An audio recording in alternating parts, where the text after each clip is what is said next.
Diri sa Pilipinas, pag-abot sa trabaho, bawal mag-uban ang anak, asawa, o igsoon. Pero pag-abot sa politika, pwede mag-uban ng asawa, anak, o igsoon. Diri sa Pilipinas, pag nangawat lang gani kag tinapa or mangga, nya pobre ka, mapriso dayon ka.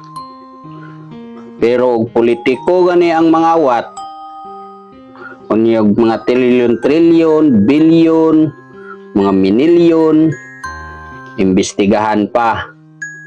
Dili sa Pilipinas, pag napriso ka, nya makagawas ka, nya mga apply kag trabaho, wala na mudawat nimo kay is-convict na ka.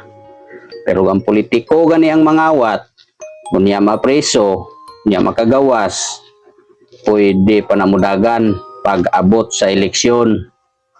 Diri sa Pilipinas, pag naibagyo nga moabot, ang makadawat lang og ayuda katulang mga kaila, paryente, igsuon, o mga kamag-anak at mga kalaban, dili to makadawat og ayuda. Wala na gid na mauning Pilipinas.